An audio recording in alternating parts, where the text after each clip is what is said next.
Buenos días. Yo soy la doctora Mónica Huerta Sánchez, soy residente de tercer año y les voy a dar una clase sobre la preparación del paciente pediátrico para los estudios con 18-fluoroxiglucosa de PET-CT.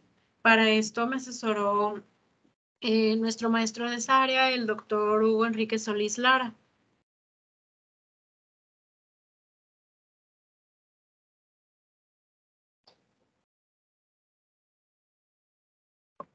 Muy bien. A lo largo de la plática vamos a hablar un poquito de las indicaciones del PET con FDG. Y es importante que, como hemos visto a lo largo del año, que hay varios radiofármacos que se utilizan en los estudios de PET, es importante que nosotros sepamos cuál es la preparación que debe de tener cada uno de ellos. Hoy nos vamos a enfocar en el FDG porque es el radiofármaco más utilizado en estos estudios y es uno de los que más frecuentemente utilizamos en niños, que es lo que vamos a estar abordando. Entonces, por eso vamos a hacer un apartado de cuáles son las indicaciones con este radiotrazador en específico. Vamos a empezar hablando del PET corporal, que es el PET que se utiliza generalmente en los pacientes oncológicos. Un poco de los pitfalls y las cosas que nos pueden hacer tener falsos positivos y falsos negativos en el estudio de PET, y un poquito también de la preparación para el PET cerebral, que es también una de las indicaciones frecuentes en pacientes pediátricos. Y ahorita, ya que pasemos a cada una de estas áreas, voy a ir profundizando en cada uno de ellos.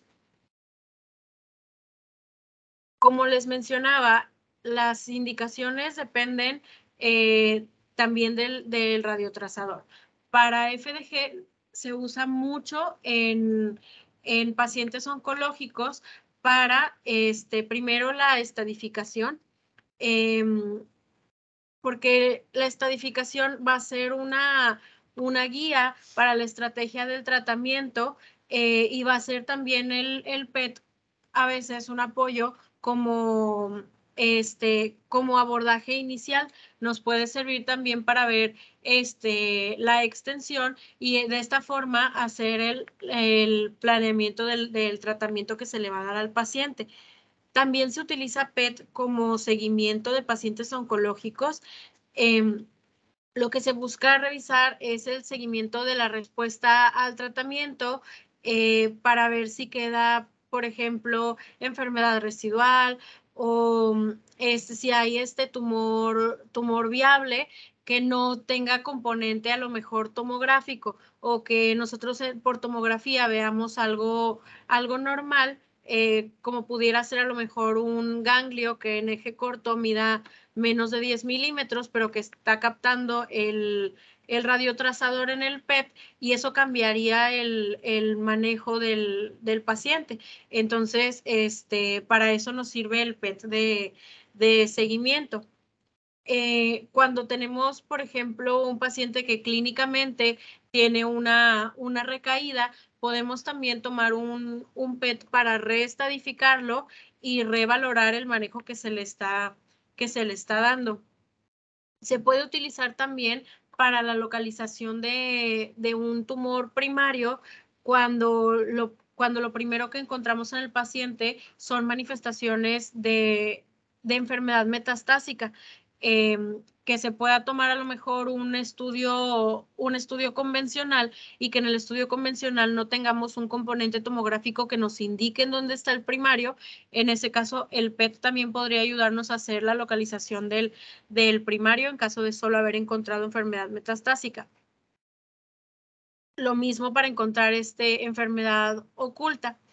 En cuanto a lo de las anomalías indeterminadas, una anomalía es indeterminada por otra modalidad cuando no tiene, es lo que les estaba mencionando, cuando no tiene un componente tomográfico, que en la tomografía diríamos que es algo normal, pero que en el PET está captando el radiotrazador.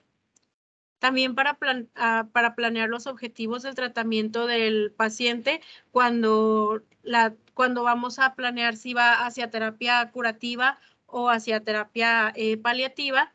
Y nos puede servir también para planificar en dónde se va a tomar una biopsia o hacia dónde vamos a dirigir la radioterapia. En los niños es súper importante recordar que también piden el PET cerebral, como se los estaba mencionando, para buscar focos epileptogénicos. Ahorita vamos a profundizar un poquito más en el tema. Por ejemplo, Moni, me gustaría también agregar otra de las indicaciones que no son muy habituales, pero también se utilizan, como por ejemplo la fiebre de origen desconocido. Cuando el niño ya le hicieron resonancia, le hicieron tomografía de senos paranasales, etcétera, y aparentemente eso todo sale normal. Bueno, otra de ellas es también por sospecha de vasculitis. Si bien es cierto, no es el escenario clásico un niño, pero también tenemos ciertos escenarios con sospecha de vasculitis, donde el PET va a jugar un rol fundamental en decir si la enfermedad está activa o no, ¿verdad? Okay. Entonces, dentro de todas estas indicaciones, podríamos agregar estas otras. Ok, muchas gracias.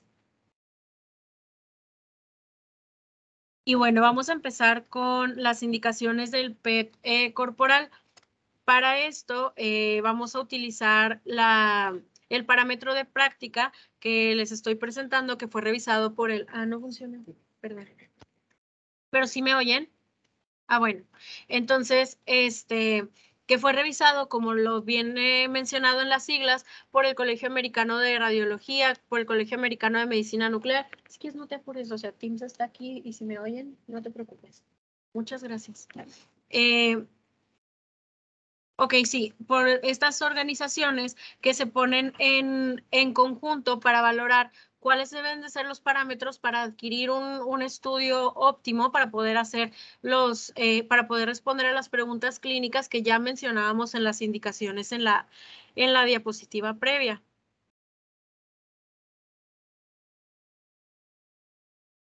Ok. Antes de que pasemos ya a la preparación, muchas gracias, del paciente pediátrico, vamos a hablar un poquito de las generalidades del PET con FDG. Muy bien, entonces la fluorodesoxiglucosa, que es marcada con 18 flúor, se produce en un ciclotrón y emite positrones. Tiene una vida media de aproximadamente 110 minutos. Y es el radiofármaco de imágenes oncológicas de PET más utilizado.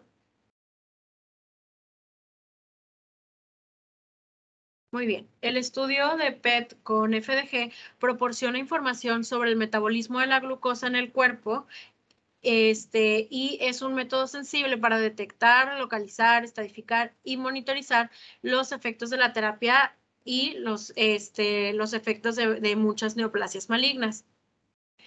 También el hecho de combinar el PET con una tomografía nos va a proporcionar tanto la información metabólica del PET por el uso de la fluorodesoxiglucosa, que es un análogo de la glucosa, y también la información anatómica que siempre hemos tenido gracias a la tomografía.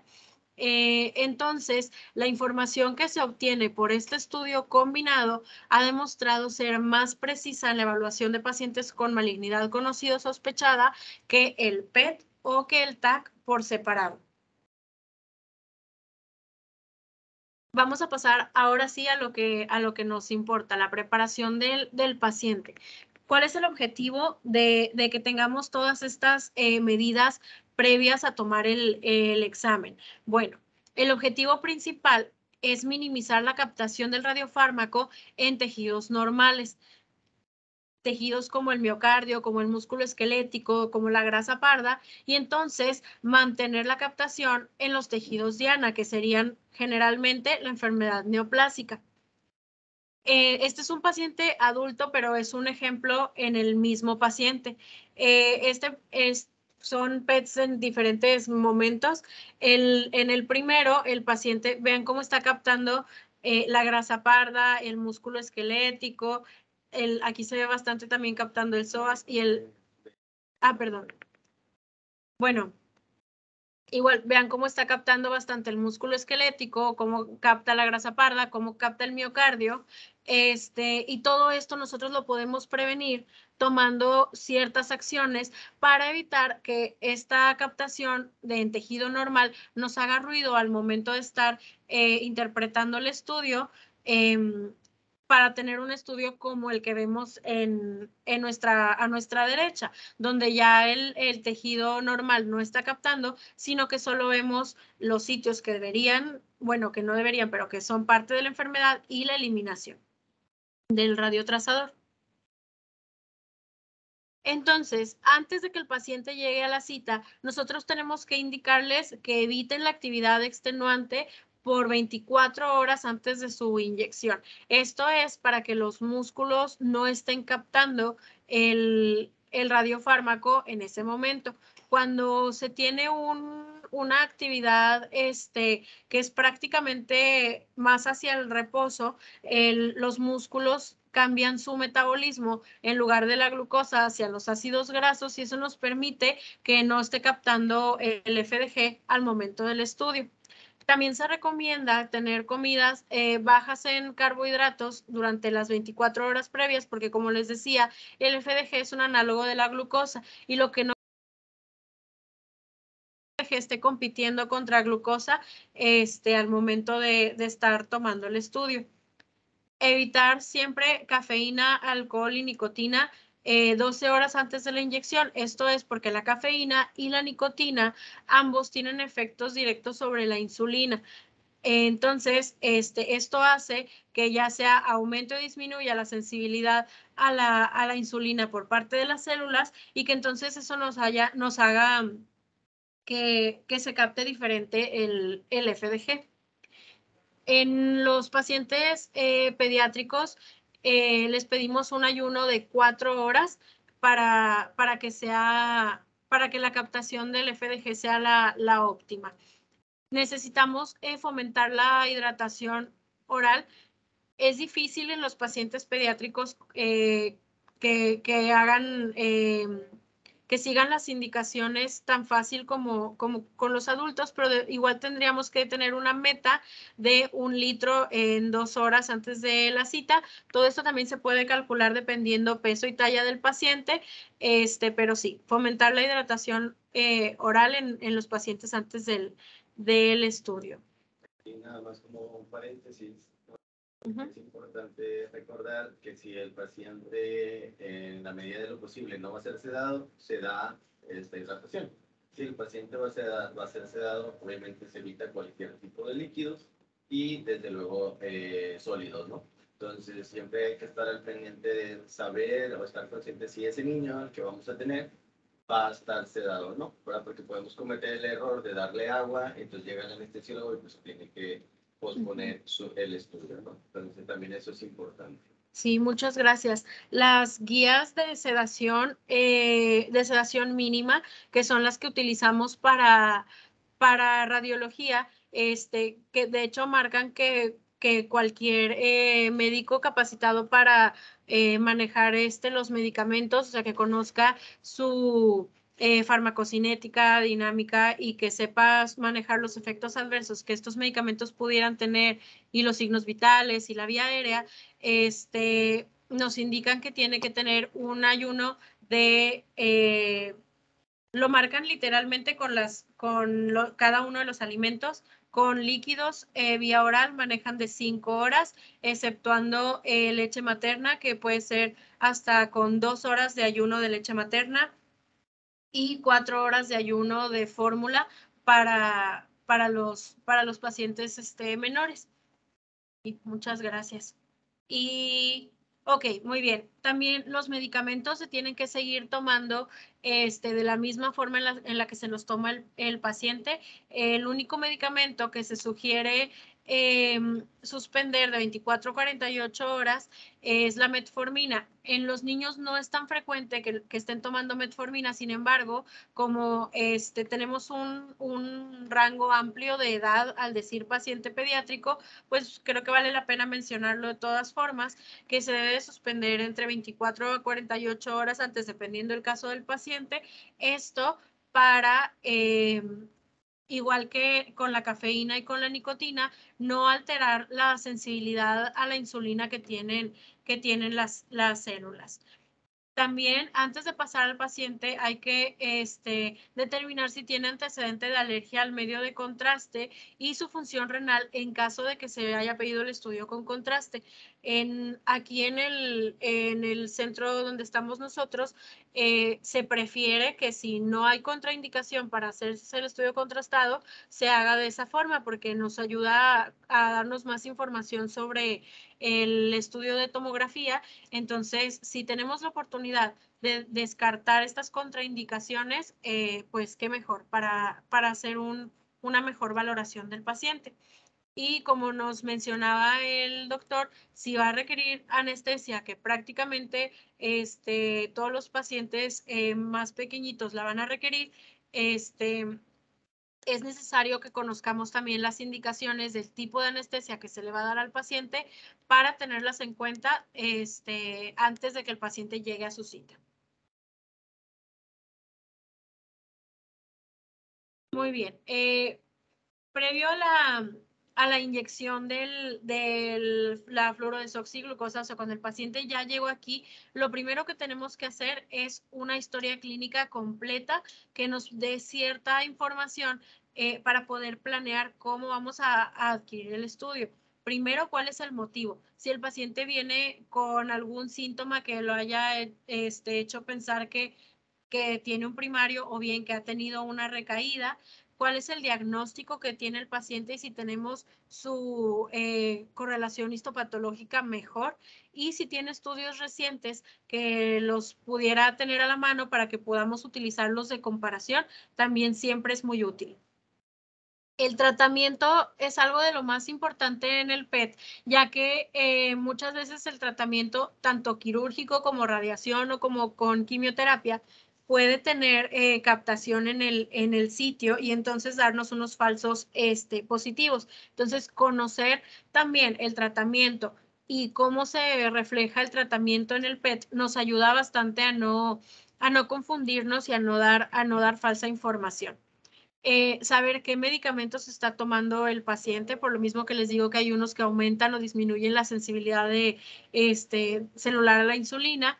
Si el paciente ha tenido un trauma reciente, porque también podría captar la fluorodesoxiglucosa al sitio de trauma, o si en las últimas 24 horas ha estado haciendo ejercicio extenuante, por lo mismo que les comentaba del músculo esquelético. También si ha tenido infecciones en el último mes, porque también pueden presentar captación del radiotrazador, y si el paciente es diabético. Siempre que sea posible, toda esta información que les presento tiene que venir con detalles lo más específicos posibles, y si tenemos fechas, mejor. Ok. Como les digo, esto es más para pacientes adultos, pero tenemos un rango muy amplio de edad al decir paciente pediátrico. Si hay un paciente que tenga claustrofobia o que no se sienta cómodo con los estudios de imagen, se pueden administrar ansiolíticos para ayudarlo a sentirse mejor en el estudio. Generalmente se utiliza alprazolam vía oral. Se pueden utilizar 0.5 miligramos que se administren entre 10 y 60 minutos antes de la inyección del FDG para que le haga efecto en el momento en el que está en el estudio. Siempre que se va a dar un medicamento al paciente durante el estudio, tenemos que hacerlo informando al paciente de los efectos sedantes del medicamento, y en medida de lo posible también tener un consentimiento informado firmado del paciente con el nombre de quien se encargó de administrar ese medicamento.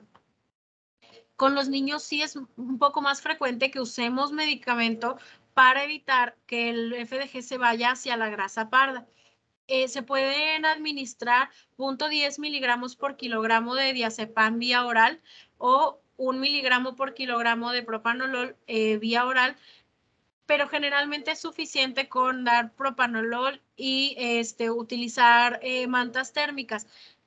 Las mantas térmicas pueden ser suficientes también para que el paciente permanezca en calor y que la glucosa, o bueno, en este caso el FDG, no se vaya hacia la grasa parda y no tengamos este ruido de fondo del radiotrazador en sitios normales.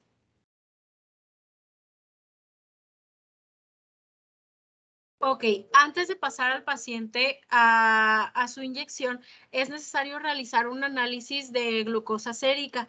Este se hace inmediatamente antes de la inyección y un nivel de glucosa por debajo de 200 miligramos por decilitro se considera aceptable para pasarlos al estudio. Si la glucosa está entre 200 y 300 miligramos por decilitro, nos comunicamos con el tratante para ver si este es el rango en el que se puede controlar mejor al paciente, pero si nosotros tenemos un valor mayor a 300 miligramos por decilitro, es necesario reprogramar al paciente. Sucede que el paciente sí siguió las indicaciones como debía ser y aún así tiene estos valores de glucosa sérica y entonces nosotros tenemos que avisarle eso a su médico tratante porque puede que el paciente no sepa que es diabético o que el manejo que se le está dando no es el adecuado y que pues nos hayamos dado cuenta gracias a este estudio. En los pacientes pediátricos, pues es más frecuente que tengan diabetes de tipo 1, pero les digo, es importante que sepamos cuáles son los valores de glucosa que son aceptables para que funcione nuestro estudio para el diagnóstico del paciente.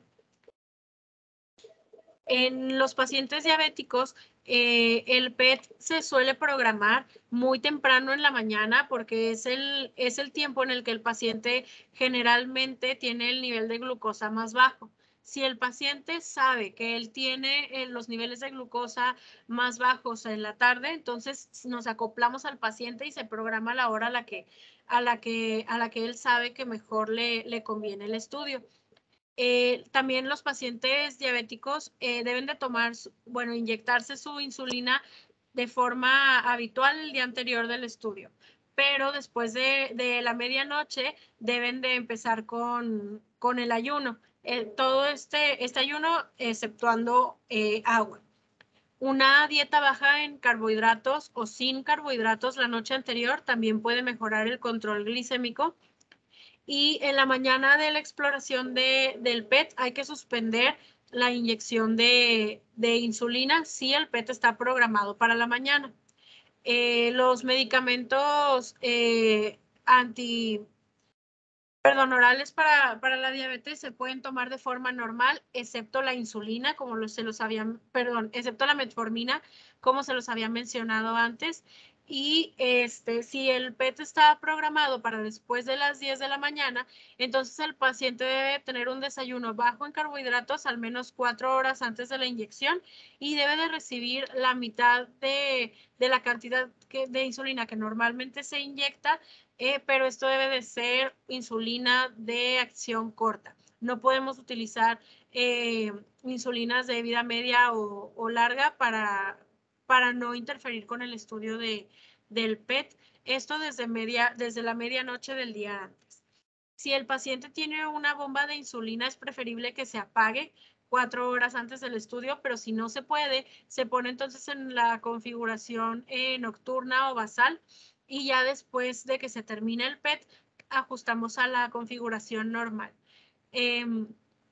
Y después de haber tomado el PET, se debe de animar a los pacientes a que ingieran una comida de inmediato y se puede también promover que los pacientes se inyecten, el resto de la otra mitad de la dosis de insulina que les correspondía justo cuando se termina el PET. Ok.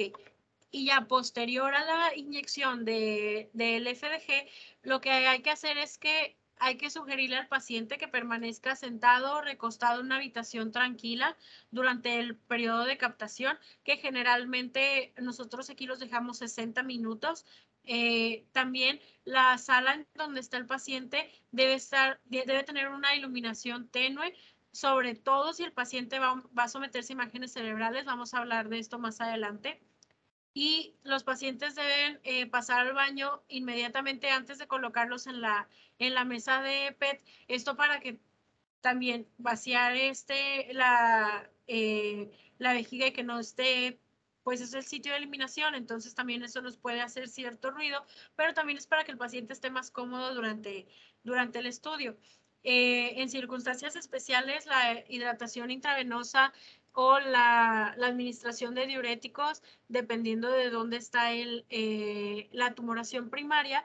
También podemos poner una sonda de Foley para reducir la carga de radiación y los artefactos que esta radiación en esa zona pudiera estar condicionando. También, como les mencionábamos antes, considerar siempre la posibilidad de sedar al paciente, sobre todo como estamos viendo ahorita en los pacientes pediátricos. Aquí en el centro tenemos estas salas donde tenemos sillones bastante cómodos y que se reclinan para que el paciente pueda estar recostado, una sillita para el familiar y tenemos la televisión para que el paciente pueda estar lo más relajado posible y que no sienta la necesidad de estar paseando por la sala de PET antes de su estudio para minimizar que el FDG se vaya a sitios donde no queremos. Esta es para el paciente que no va a ser sometido a una imagen cerebral, ¿verdad? Donde le podemos prender la pantalla, le podemos poner caricaturas, etc. Si el paciente va a ser sometido a una adquisición cerebral, tenemos un tercer cubículo donde no tiene pantalla y básicamente pues se queda con una luz muy tenue como está aquí y sin estímulos cerebrales, ¿verdad? Decimos a la mamá que no está hablando con él en la medida de lo posible, y que no les preste ningún dispositivo electrónico. Básicamente ese niño acostadito. De hecho, en ese cubículo tenemos una camita donde los acostamos y les decimos pues, hay que estar aquí acostaditos, ¿verdad? Y lo ideal es sin dormirse, porque si se duerme también disminuiría el metabolismo cerebral. Sí, muchas gracias. Y bueno, yo sé que los pacientes pediátricos que son el área que vamos a ver hoy no van a ser pacientes que están lactando, pero es importante saber para las mamás de ellos, que entonces van a estar en contacto con ellos y también van también a estar bajo la influencia del radiotrazador porque van a estar con el paciente. Entonces, esas mamás de los pacientes deben extraerse la leche antes de pasar al estudio y deben interrumpir la lactancia 4 horas después de la inyección de su hijo al FDG.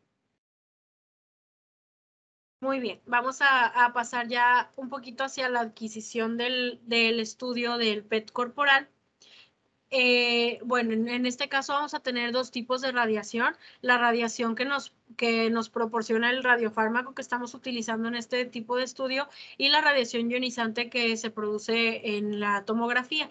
En cuanto a la radiación ionizante, entonces esto debe determinarse en función del peso corporal y debe ser tan baja como razonablemente alcanzable, que es el principio de Alara, para que la imagen sea de calidad diagnóstica.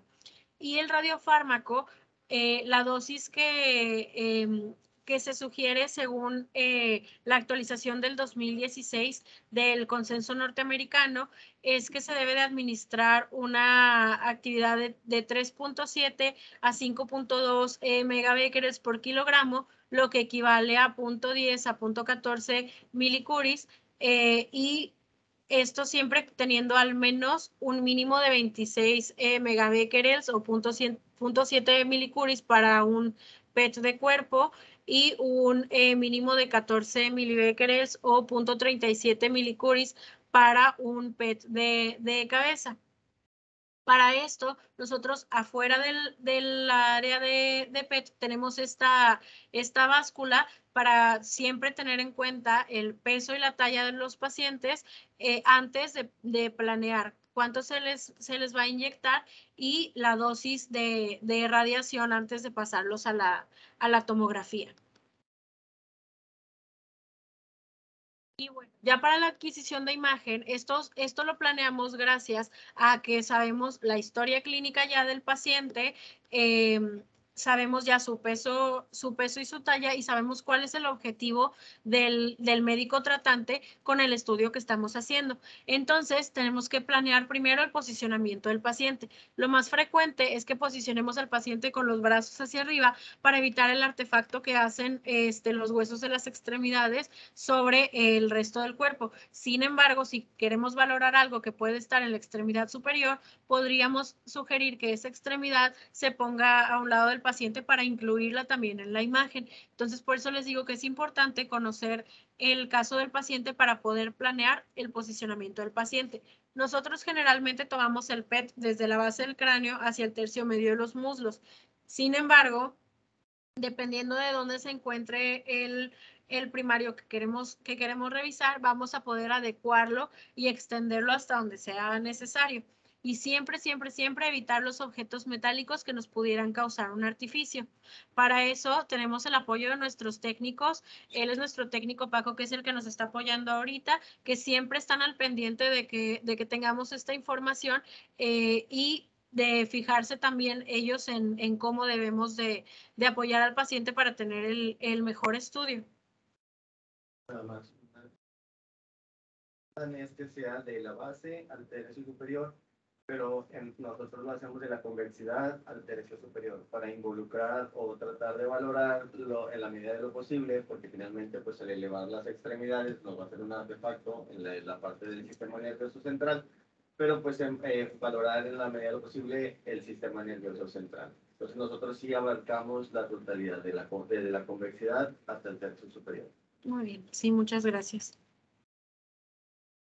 Y bueno, vamos a ver un poquito de dónde son los sitios de captación benigna o captación normal del FDG para que vean ahorita cómo la preparación nos ayuda a disminuirla en medida de lo posible. Entonces, la captación fisiológica del PET va primero hacia el cerebro, que sabemos que el cerebro tiene prioridad de captación de glucosa respecto al resto del cuerpo. También lo podemos ver en glándulas salivales y tejido linfoide en la cabeza y el cuello. Podemos verlo en la tiroides y esto se aumenta en pacientes que tienen hipo o hipertiroidismo.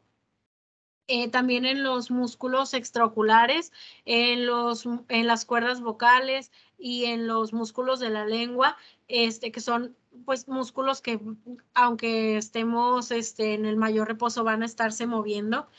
En la grasa parda, en el timo, y es súper importante recordar que va a haber captación en el timo en los pacientes pediátricos. También en el miocardio. En el miocardio es muy importante el ayuno del paciente, porque si el paciente tiene un ayuno adecuado, el miocardio capta menos porque su metabolismo se va también hacia el de los ácidos grasos. Entonces, preparar al paciente adecuadamente con el ayuno también nos ayuda a evitar esta captación excesiva en el miocardio. También vamos a encontrarlo en el hígado y vaso, que tiene una captación ligeramente mayor al lecho vascular, en el músculo esquelético y en el músculo liso, que como les decía, cambia con el ayuno, en el tracto gastrointestinal. El tracto gastrointestinal capta principalmente porque tiene músculo liso y sobre todo también en las zonas que tienen tejido linfoide. Vamos a ver que capta desde el esófago hasta el intestino grueso y en el intestino grueso la captación, si el paciente usa metformina, puede ser un poco más, más marcada. También en no lo agregué en la presentación porque no es tan frecuente en los pacientes pediátricos, pero el tracto genital femenino, sobre todo si es una paciente adolescente que dependiendo de su ciclo menstrual puede estar captando también el tracto genital femenino. Muy importante el sistema musculoesquelético en los niños, porque las zonas de crecimiento siempre van a estar captando el radiotrazador y es importante acordarnos que esas zonas captan para no confundirnos.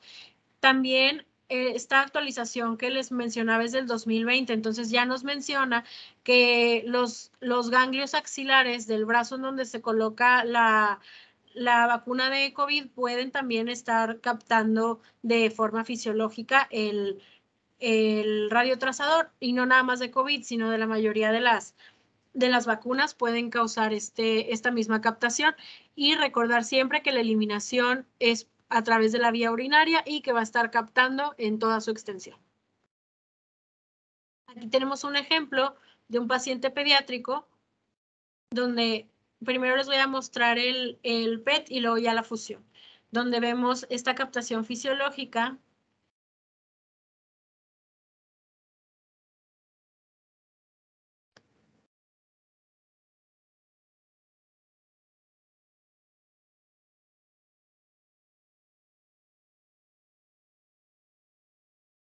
Ahí va.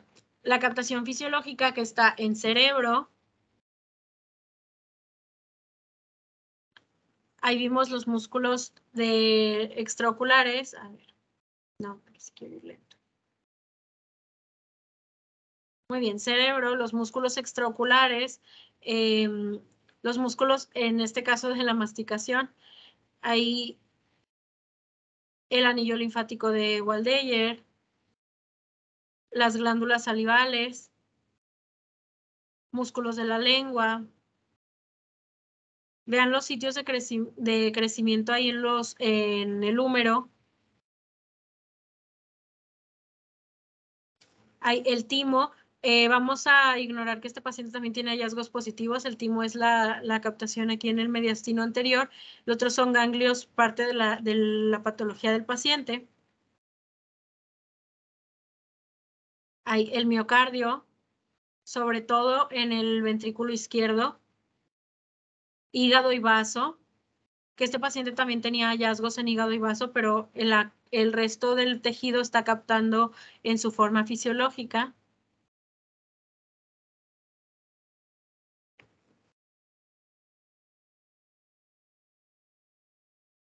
La eliminación por las vías urinarias, las asas intestinales,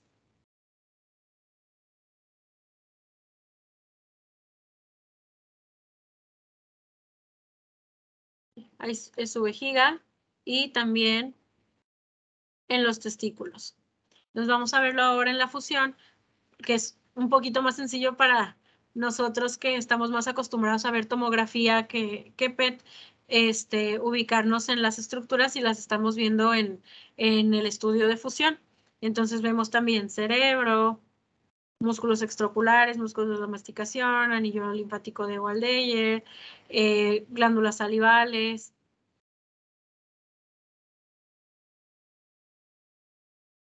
Las áreas de crecimiento óseo, el timo, que aquí se identifica mucho mejor que en el, bueno, se me hace más fácil porque estoy más acostumbrada a la tomografía, el miocardio,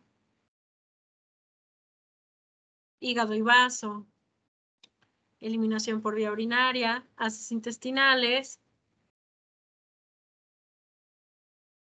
y los testículos. Ahorita déjenme avanzar nada más para que los puedan ver también. Y en los testículos, ¿ok? Entonces, acordarnos que esta es la captación fisiológica para tomarla en cuenta en el momento que estamos haciendo la interpretación. Y recordar que si el paciente, sobre todo en los pediátricos, si estuvo llorando, si no pudimos controlar que no se moviera, porque tampoco vamos a poder controlar lo que está haciendo el paciente esos 60 minutos, pues también pueden tener captación en otros sitios. Entonces, también podemos tener captación que no es fisiológica, pero que es captación benigna, por ejemplo, en sitios de inflamación o infección. por ejemplo, en los sitios donde se les haya hecho algún procedimiento, que tengan inflamación, infección o algún hematoma. Entonces hay que preguntar hace cuánto le tomaron biopsia, si ha tenido toracocentesis o paracentesis, si tiene también tratamiento con radiación, pensar en inflamación posterior a la radiación. También la quimioterapia puede tener cambios por inflamación y necrosis, y tenerlos en cuenta nos ayuda bastante a hacer la diferenciación en el diagnóstico. También si tiene algún tipo de enfermedad inflamatoria local, como procesos granulomatosos como la sarcoidosis, patología por hongos o micobacterias, sitios de ostomías como traqueostomías o colostomías, tubos de alimentación y drenaje.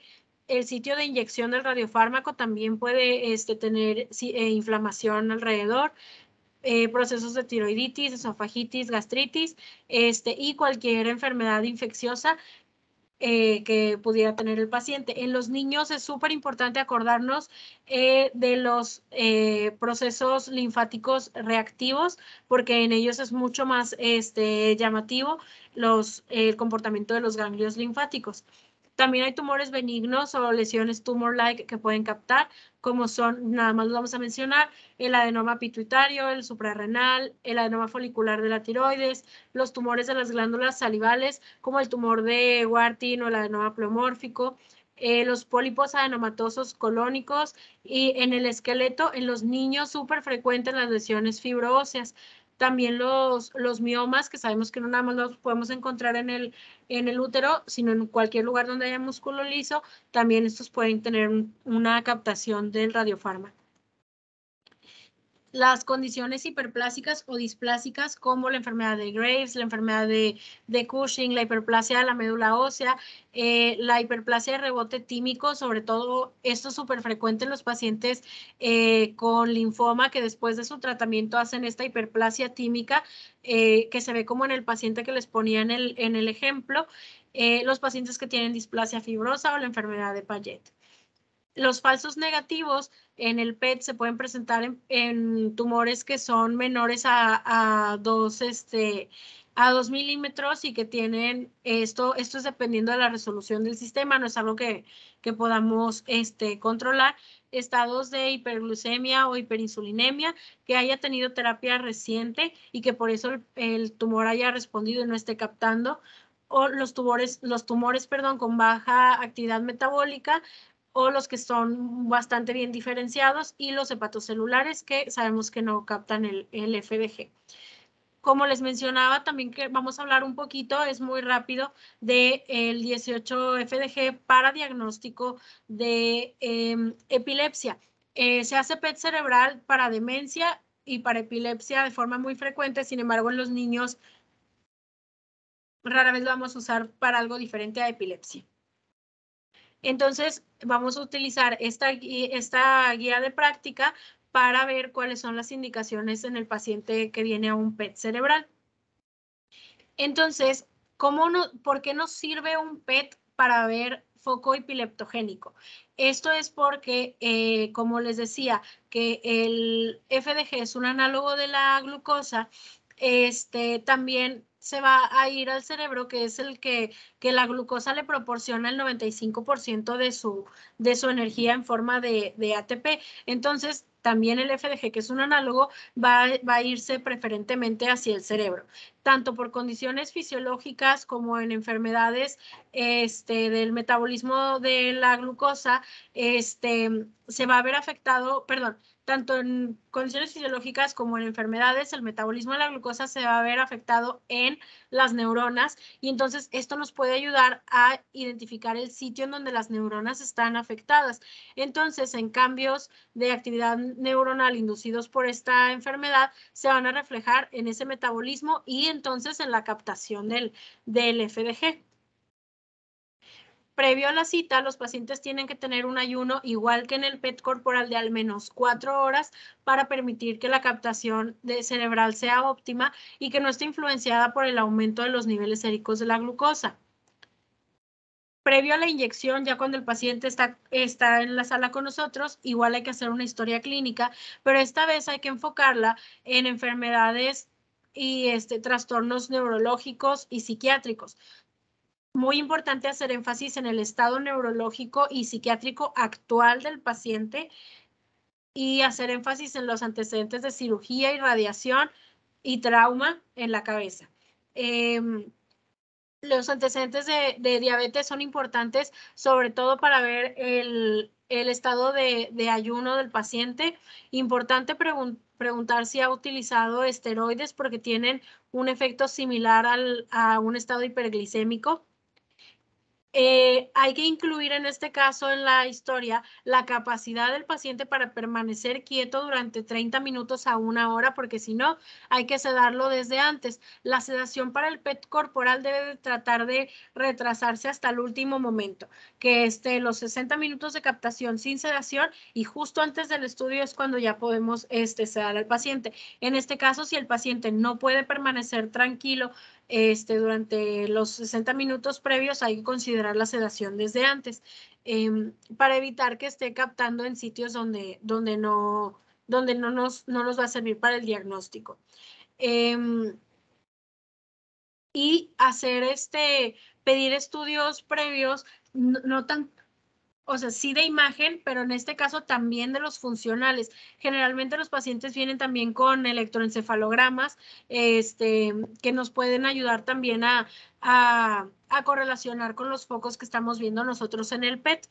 Y también preguntar sobre la medicación del paciente, ya que la mayoría de estos pacientes usan fármacos psicotrópicos que también pueden alterar la captación del FDG.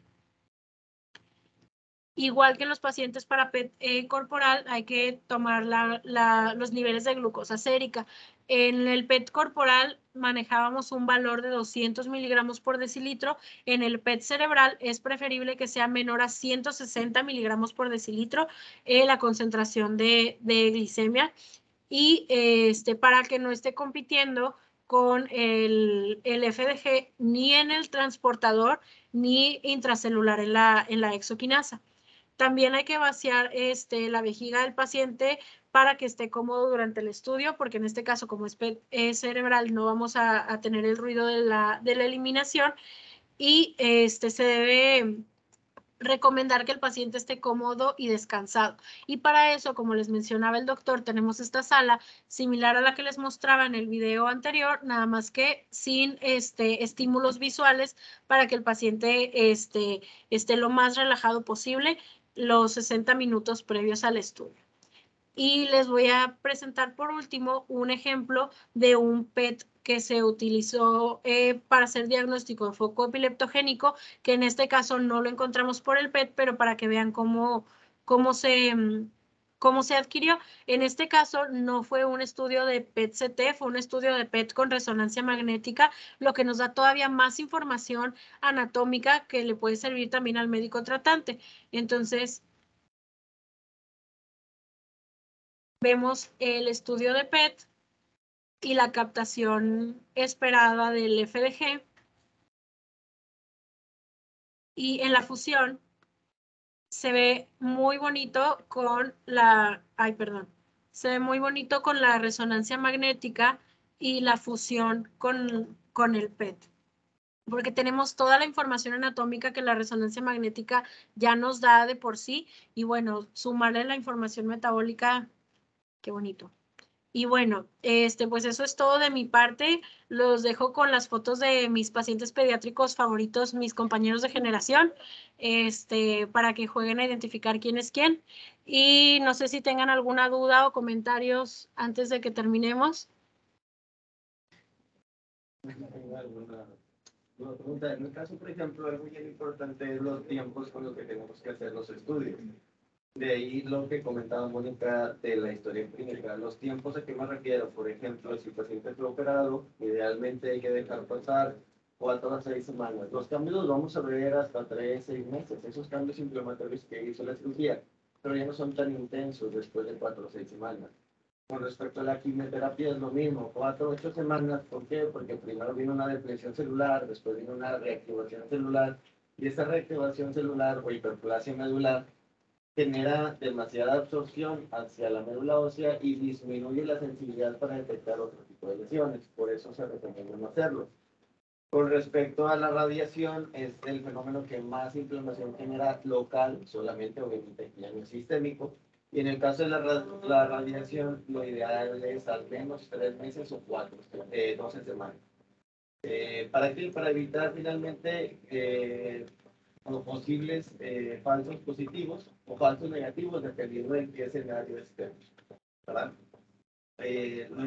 Con respecto a la adquisición del cuerpo, cuando decimos PET corporal, pues nos podemos imaginar que vamos a evaluar todo el cuerpo. Sin embargo, como comentamos en su momento, se evalúa de la base del cráneo o de la convexidad hacia el tercio superior de los mundos, dependiendo del diagnóstico. Si es un melanoma, por ejemplo, se hace de todo el cuerpo. Depende mucho del diagnóstico de cada paciente, ¿no? O sea, si la extremidad inferior estaba afectada, pues se le va a tomar las extremidades. Se va a ir individualizando al paciente. Lo estándar es lo que comentábamos hace un momento. Y creo que era todo. Si alguien más tiene una pregunta, alguna comentario. Bien. Gracias.